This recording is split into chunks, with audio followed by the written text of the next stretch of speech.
It's Annette Jones, and my colleague who's joining me for today's presentation is Pauline Walker.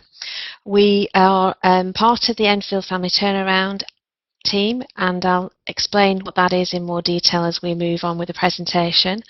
I see we've got Lushin. Can you hear us? It says, can you let us know if you can hear? Excellent, welcome. You're the only one, but please feel free if you want to chat to us during the course of the presentation, and obviously you know exactly what you're doing there. It's just write it in the box, and hopefully myself or Pauline will be able to answer your questions.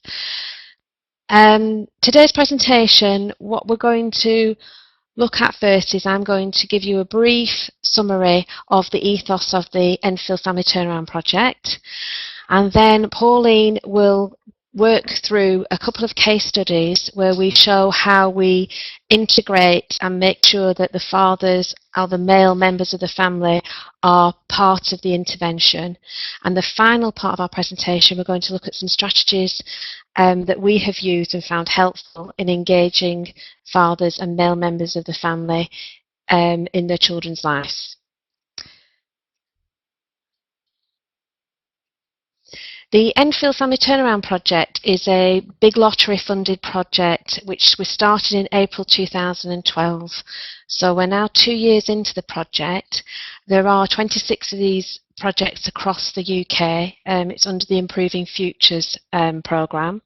It's an early intervention programme, and we work really to improve the outcomes of primary age children who present to the school with social, emotional and behavioural issues. We adopt a holistic approach to this in the sense that usually the families are very vulnerable and we're the first port of call when they've got problems. We use our referrals come from 6 primary schools in the area, and we have a team of 3 family key workers who work with the families at creating a project and a package of intervention that actually suits their needs. So in a sense, that's the holistic part of it.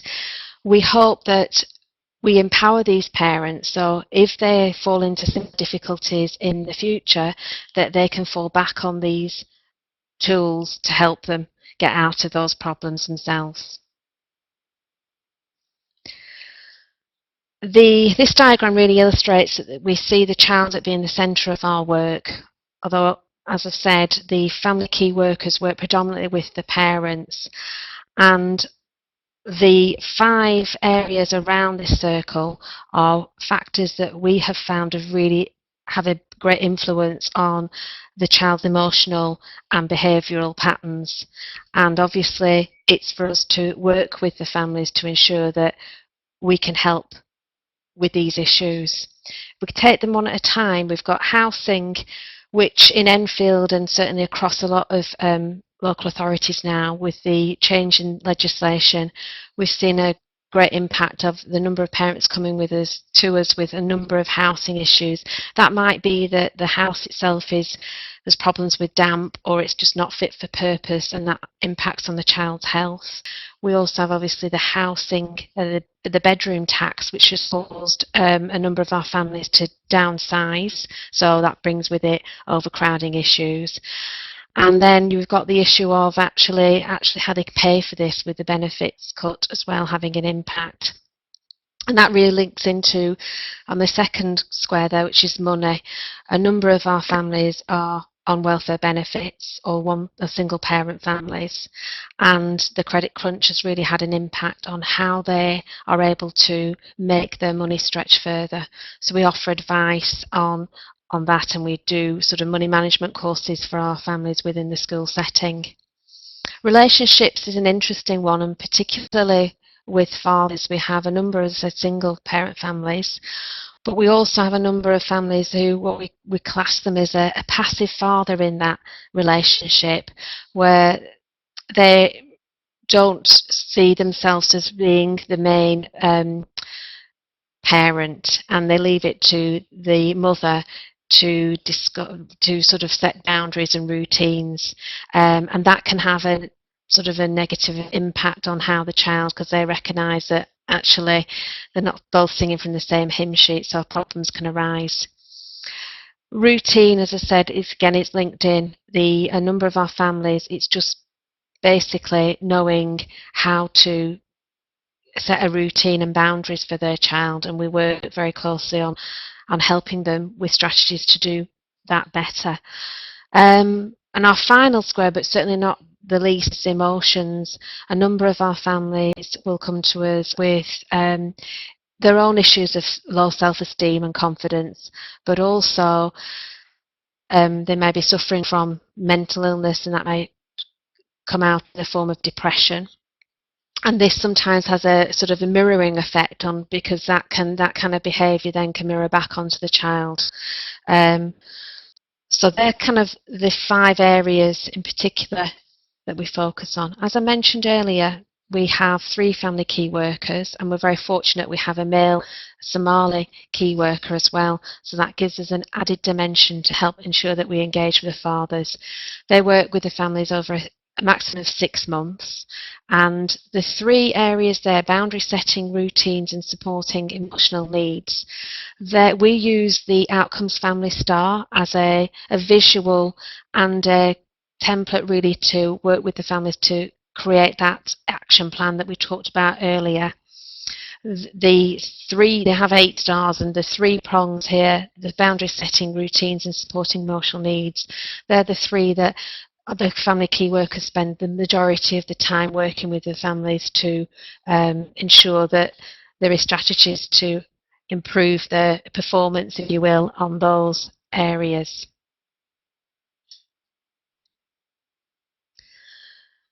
Probably not surprising for a project like this, when we're looking at behavioural, emotional and social difficulties of primary age children, 80% of the referrals we receive from the schools are boys. So it's very gender based. But conversely, the first parent that the key worker will make contact with is the mother. We know that research has shown us, the Fathers Institute has done a lot of research, that if you can get the father involved, you look at improvement in attainment, they're happier, they have higher self-esteem and confidence, and they form better relationships when they're an adult. So it's crucial for us to really find, whether it's the father or no, a grandfather, but certainly to find a positive male role model for the child to interact with as part of our intervention. Pauline now is going to, I'm going to hand over to Pauline. She's going to sort of talk about the problem and how we deal with it. So over to you, Pauline. Thank you, Annette. What we find in well, as Annette said, we work primarily with 6 primary schools, and we take our referrals from them. And what we ask schools to do is to introduce us to those parents, because it is a voluntary project, and it's not a statutory project. So first of all, parents have to be willing to engage and really work with the issues that they say they want help with. And what we found is, although we do ask parents to introduce us to both parents, what we find on the referral forms, the early help form, that usually the signature is the mother's, and we find that it's usually the mum that comes to all the meetings. So first of all, even though both parents are there, what we found was there was a growing issues of fathers who live in the household but are not actually actively engaged with the parenting. So really they're taking a passive role. In some cases, this really undermines the attempts of the mum to set the boundaries, maintain routines, and to be consistent with the children. And often this can result in significant tension and conflict within a family because of the inconsistency and the confusion. So what I'd like to do now is to take you through a case study where there was a father quite passive, and what we did to actually draw dad more into parenting the children. So this case study, really the family was mother and father and 3 boys. The youngest child, who was 7 years old, was actually referred into the project. He had communication difficulties and low-level behaviour issues, and that those were the issues that were presenting at school and at home as well. The middle child had severe behavioural issues. He had a statement of special educational needs, and he was out of school. The family lived in a two-bedroom rented property, so there was overcrowding there because all three boys had to share one bedroom. Both mum and dad worked full-time, with mum on nights and dad being on days, but also on call-out duty. So let's take a look at how we engage that father and what sort of strategies we used. So first of all, we did a home visit to meet all members of the family. And then it was very important in our project to build trust and rapport with the family. So the tool that Annette referred to, the Family Star, we looked at the Family Star, and actually we gave a Family Star to mum and a different Family Star, well, the same Family Star to dad, but we wanted them to complete it separately because sometimes mum and dad have different viewpoints on those issues. So they completed those separately.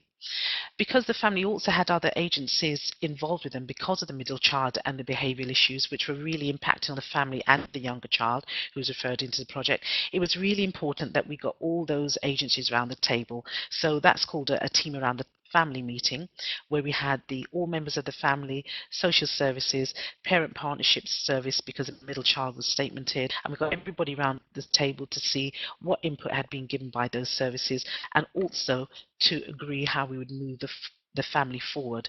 So we developed an agreed action plan. It's very important in these situations to look at quick wins and also to be a listening ear for both parents. And what we really do work on is practical solutions. What are the strengths of the family? What can we build on and work from a position of strength rather than weakness? So one of the things that was immediately a quick win was actually getting the family together and encouraging meal times where all members of that family were together, where it wasn't chaotic, there wasn't any issues, and actually to forge those communication issues. We looked at housing because obviously overcrowding was an issue there, and we helped to move the family up in the housing state so they could actually bid for larger accommodation. The interventions we used for dad, because we wanted to get more involved, we encouraged the parents to look at their strengths. As I said earlier, dad was quite a good cook, so in terms of getting the family at meal times, one of the tasks that dad agreed to do was actually to cook for the family. So they identified 1 or 2 evenings a week where dad could do that quite practically and all members of the family would come together.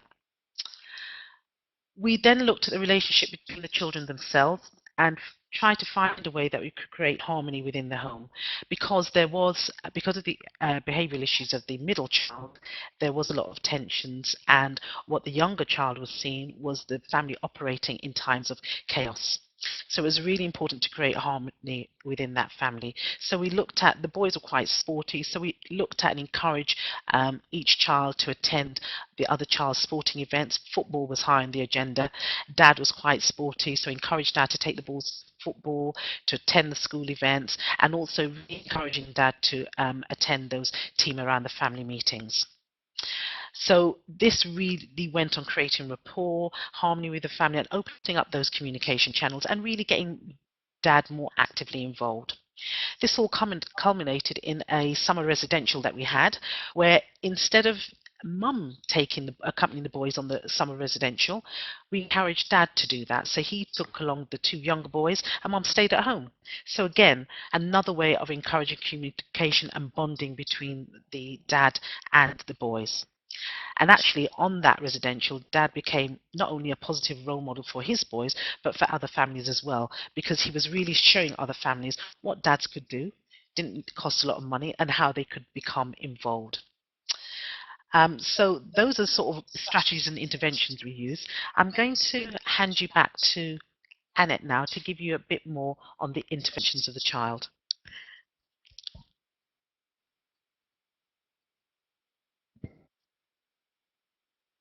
Sorry, there was a bit of a delay there, Pauline.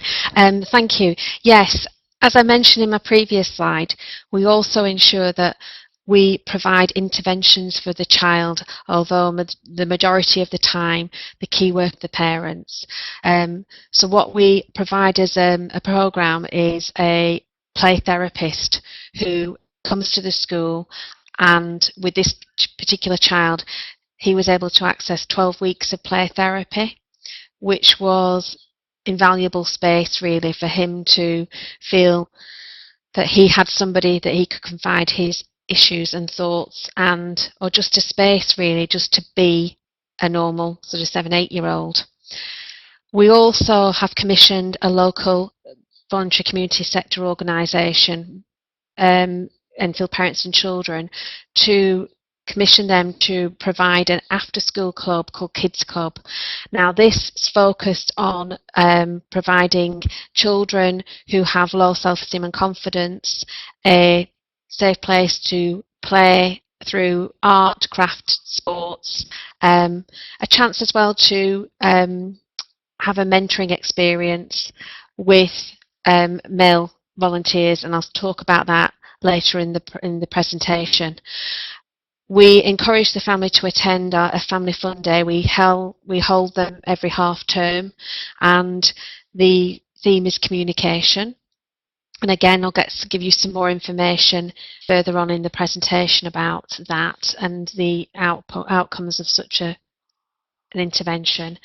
Finally, we offered rewards for both parents, and with this family in particular, it was about mum and dad connecting and remembering, that they had to have a strong relationship and what it was about their relationship, not just being mum and dad. So we gave them a restaurant voucher and kind of said, go out and just enjoy yourselves as a couple. And finally, at the end of the 6-month intervention, they were matched with a community volunteer. That was just somebody that mum, every so often, monthly, every 6 weeks, would just ring her and just see how things were going, because really mum just wanted, and dad, they're at a point now they just needed to know that it was okay what they were doing, and it was really sort of encouraging them, and it was a very light touch process, but very important to that family. Now, Pauline, I'm handing back to you. You're going to talk about another case study. Thank you. Thank you, Annette. Let's look at another case study where, again, mum with 3 children, age 8, 9 and 10 years, living with stepdad, but biological father visits every weekend. Mother was pregnant with 4th child for stepdad. The child that was referred to us was the youngest child, 8 years old, who was soiling, inappropriate behaviour at school. It was identified that was poor parental supervision, and she was really displaying attention-seeking behaviour. So that's what was presented to us. So what did we do? Well, the first point of contact really was to meet with mother at school and to stress the importance of really us building rapport, and for mum to really feel that she could talk to us in quite a practical and realistic way so that we could work on an action plan. But the things that, again, looking at quick wins, there were attendance issues with the children.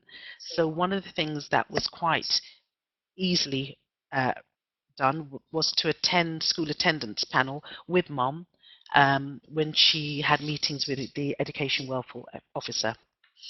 And that was really important because it shows mum that we're not working against her, we're working with her, supporting her, and actually attending meetings with her.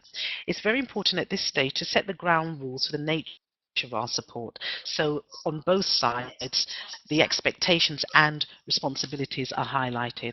So that's very important to the parent as well as to the key worker, so everybody knows where they stand and what the expectations and responsibilities are. There was a priority in this case to meet with the biological father, as he had shared custody with mum and stepdad of. So it was quite important to meet with him again to present the nature of the support, responsibilities and expectations.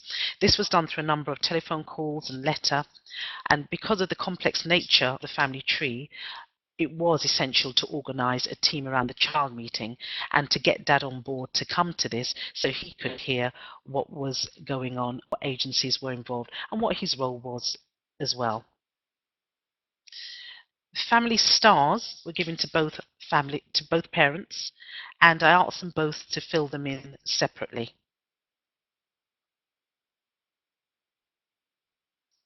Again, we looked for quick wins with the parents in terms of there was some rent arrears, so again, housing came up. The attendance panel to make Dad aware that there was attendance issues with the children and how he could support the children in that. And one of the ways, a quick win of doing that, Dad could actually bring the children to school on certain days. So as well as building a relationship with Dad and stepdad, it was paramount to do that with Mum as well, and also for the children to see that Dad had a real part to play and he could support them as well. So there's a lot of hand-holding going on, a lot of support, engaging the services, and actually pointing out to Dad what the situation was, and actually getting him actively involved. Dad was willingly engaged, so it was a step-by-step process, small steps at a time, because in this sort of situation, it's not going to change overnight, and that's the approach we take. If I hand back to Annette to talk a bit more about effective support in practice, and then she can give you a bit more detail about that. Annette? Thank you, Pauline. I'm just aware there's a delay. Following on really from what Pauline said, there is effective support in practice. We make sure that we celebrate any progress through rewards and try and have a positive rather than a negative approach to working with our families. So in case Pauline's just referred to, the natural father had kind of stepped back away. I don't think he was lacking in confidence really about how he could get involved with his family's and his children's lives, and it was with Pauline's support that he really moved on to a sense that every day he was taking the children to school and walking them, and really enjoying that time, whether it's only the 10-15 minutes, to build up a relationship with his children again. We use what they call a solution-focused approach to build parental engagement, and that was through the Ed Sykes in Enfield Council that provided that training. We recognised though that we just couldn't use that approach with parents, but we needed the schools to also have training on solution-focused approach, which is always saying don't look back, look forward, think about the good in your life and how you've got out of tricky situations, because we found that fathers have a habit of sort of not dealing with the past and bringing it forward, really, and carrying that baggage with them. So we made sure that schools were engaged, they had training, and to look at making sure that what we were doing with the family was replicated as well, and the schools would have similar conversation with the parents. We encouraged partner agencies to also give positive feedback to the family wherever possible, recognising the family's strengths to improve the relationships between family members and the agencies. So it was a whole sort of multi-agency attack, if you will, on saying just look at strengths, don't look at weaknesses, really try and consider the language that you use with our families, and really encourage the fathers to get involved. Okay, a final part of the presentation is looking at the strategies that we have found have been really useful, and we've been very fortunate that we sit in a local charity in Edmonton that has a fathers and a young man service. They've been invaluable, offering advice and training to the team as to how to best involve male members of the family. We have also been able to as well to signpost fathers to this service when the key worker has finished their intervention. Along with that, we've used another voluntary aided organisation who run cheap educational or fun-based family activities, and we've been able to provide money to it. So, for example, they went to Brighton, they went to Warwick Castle. So it's about them bringing the family together and the father actually spending some fun time and remembering what it was like to be a child. We mentioned in one of the case studies the residential to Norfolk.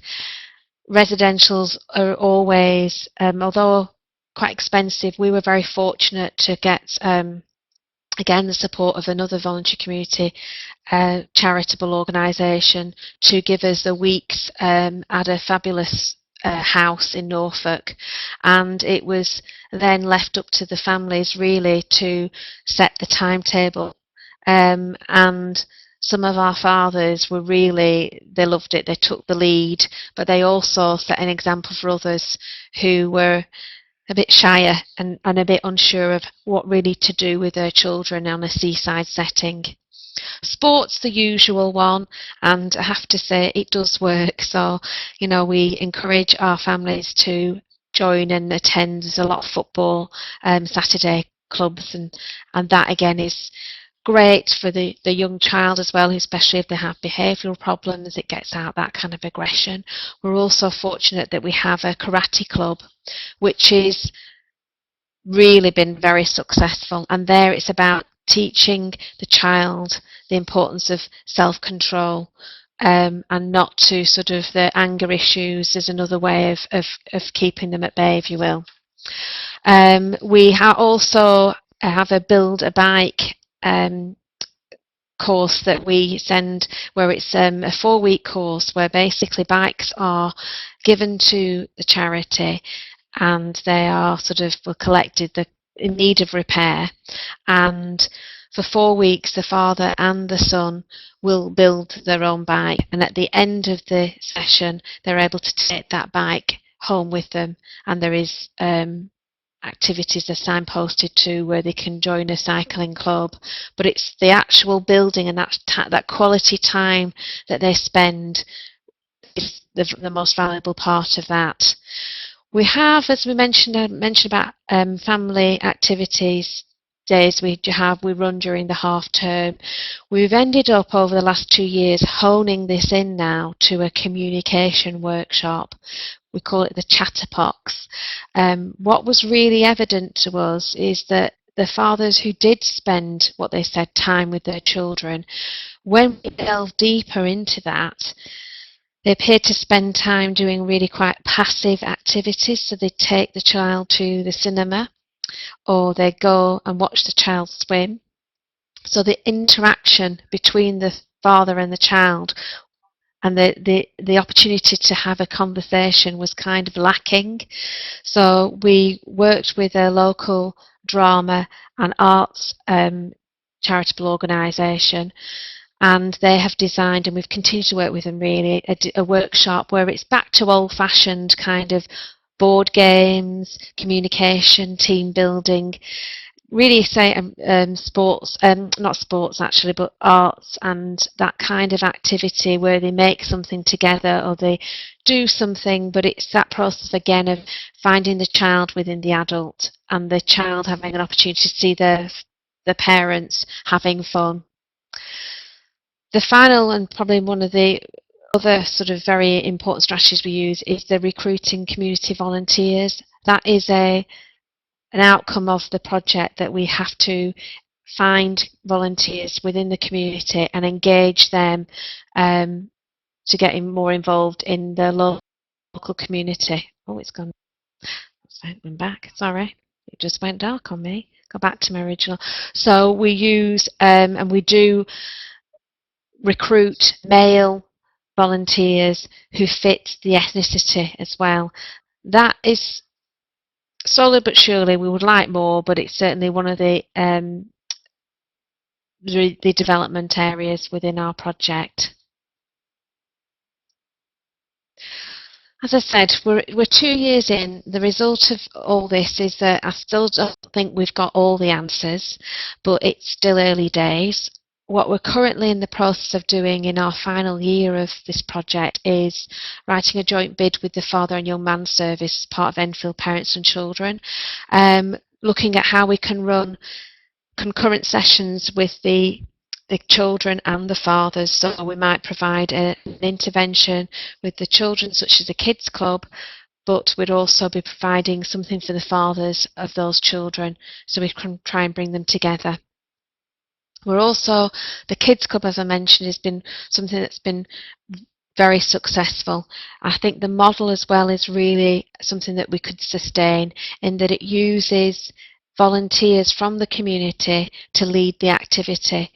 We have a wonderful volunteer at the moment, Lewis, who is a 23-year-old young black male from Edmonton, and he has gone from being a volunteer to now actually being under paid employment. And a year after the intervention, some of our children will still come up and want to find out, where is Lewis, what's he doing. He has really brought on these children who were sort of, say, lacking in that kind of positive male role model. Pauline's going to talk to you about the 100 Black Men. Thank you, Annette. There is a community organisation called 100 Black Men of London, who do, amongst three of their sort of flagship thing, is a community mentoring scheme for boys and girls from the ages of 11 through to secondary, and they do a peer mentoring program as well. So we have been able to, alongside that, they also run a parenting program. So whilst the children are being mentored, the parents are actually looking at issues that affect their parenting and the world that their children are growing up in today. For further information on that, there is an email address, info@100bmol.org.uk, or their website, www.100 in numbers bmol.org.uk, for further information. Thank you, Annette. Thank you. The final slide is just our details and our email addresses. So if you would like, because I know Pauline spoke about the details for the 100 Black Men, but if you would like to email her just to clarify that you've got that details, or anything else about our project, please feel free. I've seen that, Nushin, you have asked about the results of the outcome star, and the fact that the so the most popular, if that's the word to describe them, the most popular prongs of the star, which we spend the most time on, are routines, boundary setting, and meeting emotional needs. And I think I could speak for Pauline. Meeting emotional needs has been the most difficult one to actually find strategies to improve, but we feel it's if we can crack that, actually everything else falls into place. So we have done a lot of work with a counselling service in particular that we've used to try and create a parenting course around meeting emotional needs. We really encourage our parents to attend. We provide a low-cost counselling service for the adults, and as well as family therapy. It's so important that that is not sort of left. Main interest. Encourage dads to come along to parenting courses. Do you want to have a think about that, Pauline? Do you want to? Right. In terms of, so I'm not sure what in terms of encouraging dad to come to classes. Yeah. I think one of the main things we stress as family key workers is that it's really important that parents show a united front, and that means not just mum doing all the talking or the in terms of bringing up the children, but dad's being actively involved. Because sometimes, in terms of dads being there but not actually inactive, it has a detrimental effect. And one of the things that, as Annette's spoken about before, in terms of fathers, and actually encouraging them to just get involved with their children, to do things with their children. And if there's an area where they feel they need support, and obviously this comes out after the key workers built a relationship and rapport with the father, and they actually see that we're working to support the children. It's very much a working with you model and not doing to you. We do find that dads actually open up more and begin to be really open up to us to say where they feel they need the support. And because we sit in the offices of Enfield Parents and Children, we can quite realistically signpost to those services who can support dad in terms of courses. We've referred dads to our counselling and wellbeing service within Enfield Parents and Children. So that's quite practical. It's not just, you know, an empty signposting. It's quite realistic and quite practical. And some of our dads do take that up. I think, Nushin, it's always going to be difficult to get male and fathers to attend your typical parenting courses. We struggled with getting any family member to attend sort of the Strengthening Families, Strengthening Community programs, which were on offer at a number of our schools. So that's why, in a sense, we've looked at a 4-week course that really does fit their needs more. I think it's not through the parenting course that you can get to fathers. It's much more through these, as I said about, you can get a lot more mileage through the bike shop, the sports activities, the family activities. It seems to be that's a much better avenue for them. Yeah. Yeah, I agree. It is very long, and we are looking at it. We've sent it back. Yes, it might be useful to advertise, target, yeah, the advertising there, but we'll see. That's not to say we haven't had fathers there. They usually come along with the wife. Yeah. Okay. Well, thank you very much, everybody. I hope you found it useful. We certainly enjoyed it. We're here at last. Thank you very much. Good afternoon.